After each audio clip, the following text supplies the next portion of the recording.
Hold on to your butts, everybody, because Apocalypse is finally coming to Marvel Strike Force next week. We're going to talk about what we need to do in the meantime to get you there. And is March such a bad event, or is it actually kind of a breath of fresh air? We'll talk about that in just a minute.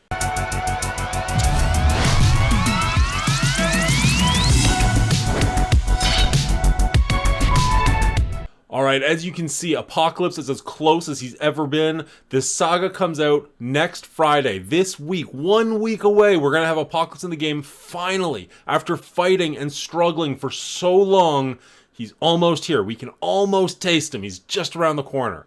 What do we need to do? Well, we're going to talk about that because we've got all of the information here. It's subject to change, but I don't think it will at this point. They've had a lot of time to work on this, and I think it's going to be good.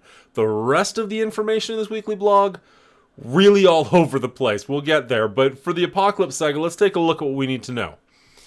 As I said, it starts on March 10th. That's next Friday at 1 p.m. PST. So that's going to be 4 p.m. here. The Apocalypse saga will have 3 difficulties, just like the other sagas, each with 8 nodes, and to unlock the next difficulty, you need to complete all the missions of the previous difficulty. To gain access to the Apocalypse Saga, you'll need to have earned 3 stars for every mission of the hard difficulties of each Horseman Saga. You'll also need to have all the characters of the 4 Horseman teams, Darkhold, Unlimited X-Men, Gamma, and Deathseed, along with Spider-Weaver, Deathpool, and Kestrel. Those are the 3 people who are unique to this game. They don't exist in the Marvel Universe, they're only in Strike Force. You can recruit Apocalypse at 5 yellow stars and 2 red stars from the heroic difficulty. That's the middle one. To power him up further, complete the Apocalyptic difficulty will give you the 2 remaining yellow stars and 2 additional red stars. That'll be a 7 and 4 red. In case you can do the math or read ahead of me, apparently. Here are the requirements and rewards for each one. Alright, so if you complete just hard, you're going to just need gear tier 15 on the characters. That's pretty easy to do. Orange and teal stat catalyst parts, gold and gold fragments, orange elite orb fragments, teal raid orb fragments, T2 level 1 and level 4 ions, and mega orb fragments. Everybody's going to have to work through this, and those are some okay rewards, but that's not why we're here.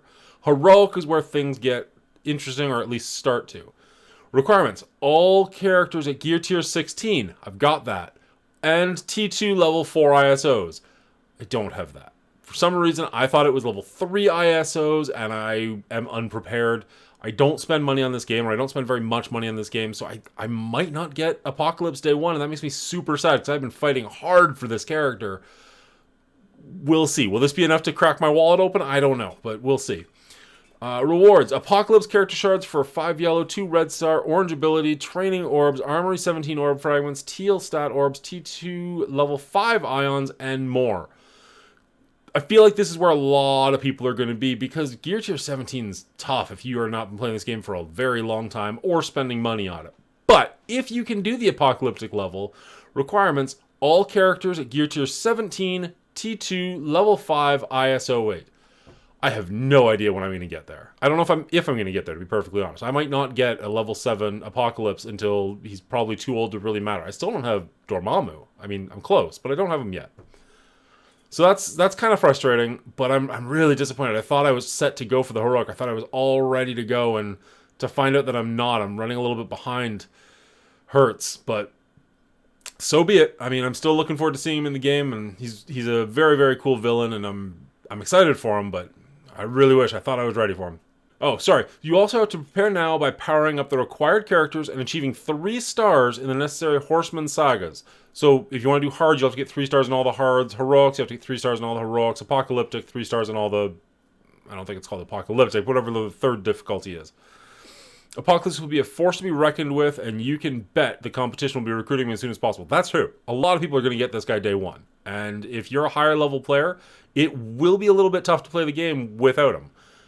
Now, I don't think he's going to be everywhere. I don't think he's quite like God level strong, which I think is actually a pretty good thing. But he's strong. You're going to see him for sure, especially at first. People are going to experiment with him a lot. There's also the Famine Scourge event, which is the Rogue event. That's going to start on Monday, which is fantastic, because I think I'm at a place where this might give me my 7-star Rogue. I just got my 7-star Morgan from the last event of hers, so I think I'm in good shape here. You're going to want to power up your A-Force, Young Avengers, or Inhumans, Of course, I recommend the Young Avengers. They are a great team. They're good in many different game modes. I don't see A-Force or Inhumans anywhere getting played. So Young Avengers is the obvious one to level up. The Memory Lane events. Now, last week, if you were paying attention or if you were watching my show, I was saying that March looks really boring. And like, wake me up when, the next month comes, when April comes, because March looks bad. And I got to admit, I was listening to Valley Flying, who you should be listening to as well, and he was saying, maybe this is actually a really good thing. Maybe like they finally listened to us and gave us a month off. The FOMO in this game is absolutely insane. We've been building these the Apocalypse teams for a year now, and it's just felt like we haven't had any choice to do what we want to do in this game. Like, this game's about theory crafting, in theory, but we haven't been able to do that. It's just been like, no, you need the Horseman, you need this, you need that, you need to bring your Kestrel up. And finally, we have a month where we might not see any real characters come out. We're getting lots of gear, we're getting lots of character shards for older characters. It's disguised as a 5th birthday, and I think it's kind of weak for the 5th birthday, but like, as just a month to relax and just be like, oh, I don't need to stress about getting everything. It's kind of nice. Like, I didn't blitz today at all. Not once. Felt good. Anyways. So, what do we have here? So, this is is this the event that's messed up? No, this isn't. This is the next one. Okay. So what we have here is just a heroic encounter. Power up your Apocalypse Saga characters on March 10th, so that's the day that Apocalypse comes out, with the historic encounter event. On top of prepping for the challenge ahead, you'll earn memory lane progress and a chance to snag Dr. Octopus's slick new costume. No, you won't. It's lying to you. I mean, you have a chance, but it's, snowball. Use Commando Energy, Kree campaign. So this is what I'm talking about. There's stuff here that you want, but there's nothing here that you need. There's nothing here that you're going to desperately fight for. And quite frankly, if you just don't, there's no FOMO. Like Gambit, Dazzler, Doctor Strange, Heartless, Wong, Deathproof, Psylocke, Dark Beast, Abomination, Brawn, Agatha Harkness, Nemesis. Yeah, there's probably shards there that you want. But are you going to break the bank trying to get them? Like, you probably have these characters or are close to getting these characters if you've been playing for any length of time whatsoever.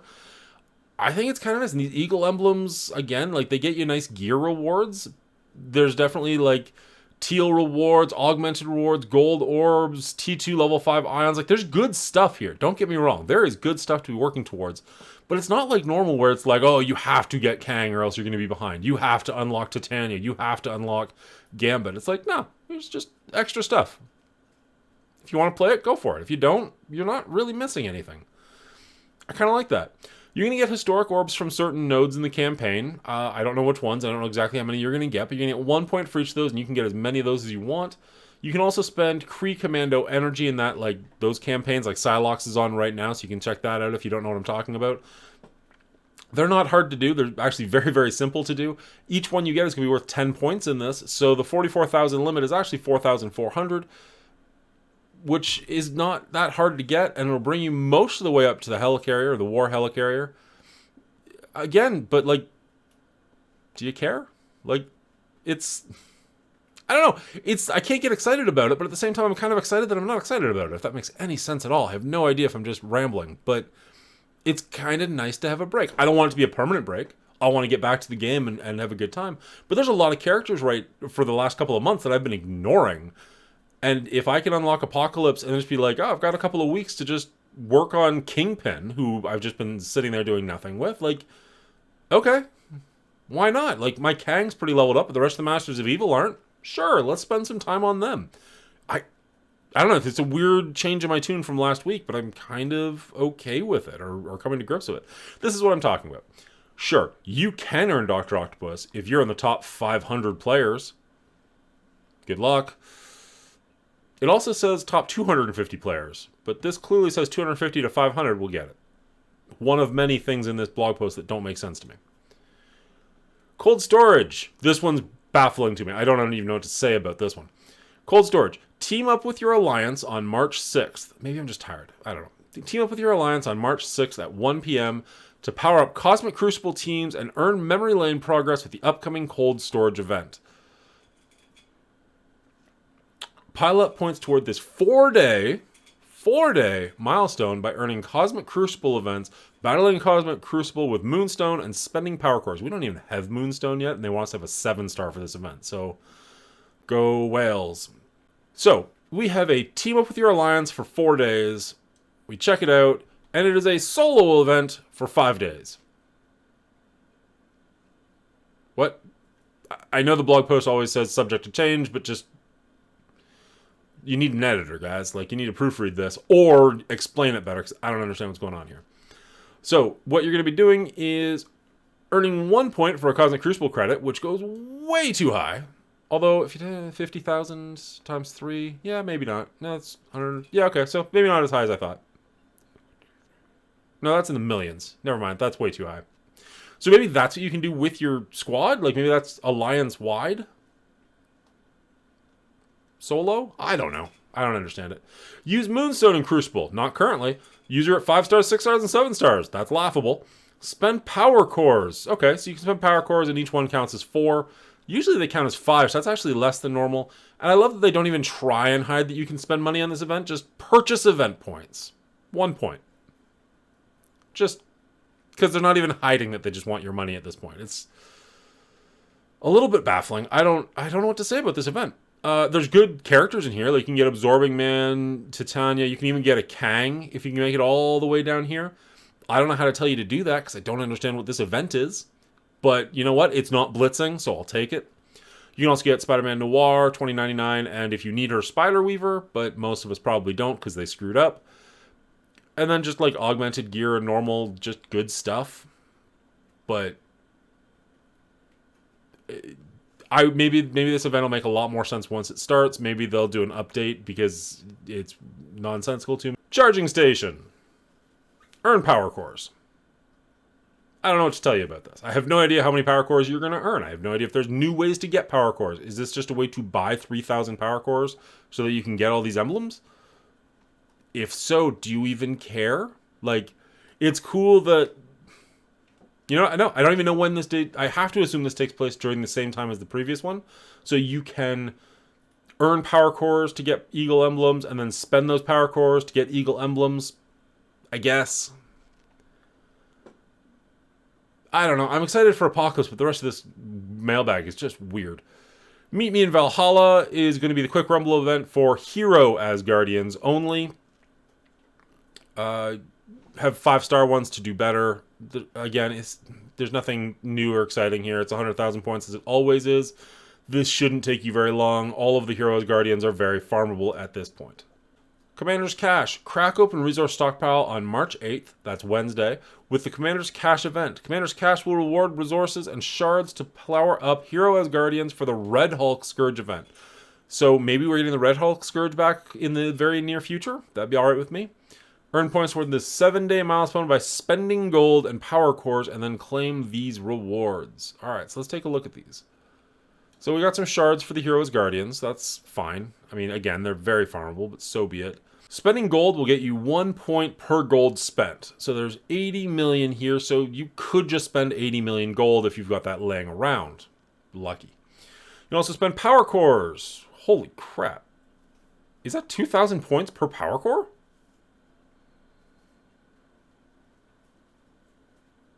One second. To the Mathmobile. Also known as a calculator.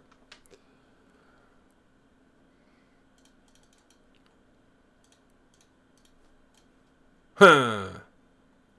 Oh, that's 80 million. Yeah, okay. Yeah, maybe. Maybe. Damn, 2,000 points per power core. That's going to be something. Is it worth it? Like, is there anything on this list that you see fantastic? Like Armory 17 orb fragments, augmented stuff. Like, you have to get pretty far down. Like, a lot of these are just superior. Basics. Like, this is kind of underwhelming until you get really low.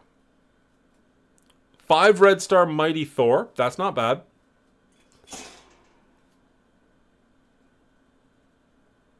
Yeah, no, this is a pretty underwhelming event. which I guess goes along with the theme of just like kind of take a break in March if you want, play if you want, play if you don't. Wait, no, play if you want or don't if you don't.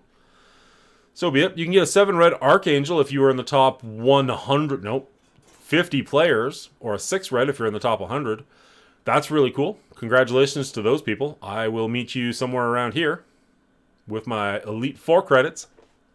Moving Shadows, the Psylocke event campaign that just started, and if you don't have her, we'll help you unlock her or get you up to a 7-star. You do need her for Apocalypse, so I guess that's good, but it's super easy and really boring, so huzzah.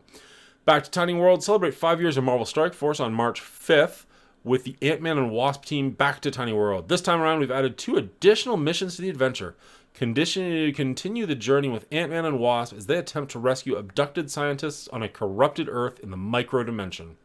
Earn tons of tech gear and T4 ability materials on this adventure, and, like Moving Shadows, you'll only be able to earn first-time rewards if you've never climbed them previously.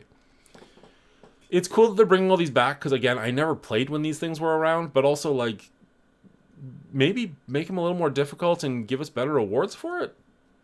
Just an idea? Rocket's Gambit, rounding out this upcoming week's anniversary classic content on March 9th, is Rocket Raccoon's event, Rocket's Gambit. Join your favorite weapon-wielding guardian as he attempts to find his missing friend, Groot. Don't miss earning Rocket Raccoon character shards, and just like the other classic events, first-time rewards won't be available if you've already earned them. There's an update to MarvelStrikeForce.com. They're getting rid of stuff they don't use. Moving on. Mojo's Mayhem is going to be Gambit this season, so that's cool. He's very farmable now that he's in the store, and he's in a couple of these things, so good time to get him leveled up. Strike Assemble Sweepstakes. Right, we're going to talk about that in a second, so we'll get there. Free Claim Friday will give you your first 5 shards of Moonstone. So 95 left to go. Sorry, I'm coming off so bitter in this event. I promise you. I still like the game, I swear. Weekly events. Star-Lord T'Challa Blitz. Quick Blitz with the Heroes Guardians. Nowhere Heist. Still working to get that leveled up, but I don't know if that's even worth it or not. And the Relic Hunt Flash event with your hand characters. And that's it. But before we leave, let's take a quick look at this. All right, so here is your Marvel sweepstakes. What you're going to do is go to marvelstrikeforce.com/sweepstakes, and that'll bring you to this page. Click here, and it'll redirect you. You can type in your email and your player ID, which you'll get. I don't really want to show you mine, so how can I show you where to get that?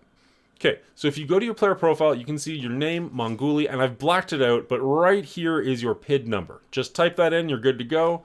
So you want to put in your email, your PID number, whether or not, probably you have to click this one, I'd assume. Hit enter, you'll be entered into the sweepstakes. Just for entering, you're guaranteed the medic thing, the medic skin, and chance to win the sweepstakes or the grand prize. You can sign in every day up until April 2nd if you really want that art book. And if I win it by some miracle, I'm going to raffle it off on the channel, so stick around. I mean, it's unlikely, but hey, why not? And that's it. It's a weird one to this week, because I'm really excited about Apocalypse and Rogue coming back so I can maybe 7-star her. Wonderful news. Everything else, I don't even know what to say about it. It's all over the place. It doesn't make a whole lot of sense to me. I was reading it over and I'm like, do I do a numbers and graph for this? Like, it's all kind of whether or not you even want to participate this month, which I think is actually kind of cool. I kind of like that we get a month off to just like regroup and compose ourselves, especially after that Kang event. That was miserable. I did get Kang barely free to play, but like, let's not do that again anytime soon. So the fact that we have a whole week's event and the only blitzing we have to do is on Friday, and depending on where your Heroes Guardians are, you might only have to do like 4 rounds of blitz. And that's it for the week. That's phenomenal. Let's have more weeks like this. Like, let's have more Cosmic Crucible events where we can earn character shards. Yes, yes, please. And if the whole month is just about getting gold and augmented gear and training orbs, stuff like that, I am all for it. Let's do this. I'm kind of on board with not caring as much, and that FOMO is kind of like going away, and my anxiety about the game is going away. And like, don't get me wrong, I love this game and I want to get back to doing all those things, but like, a month off kind of sounds okay.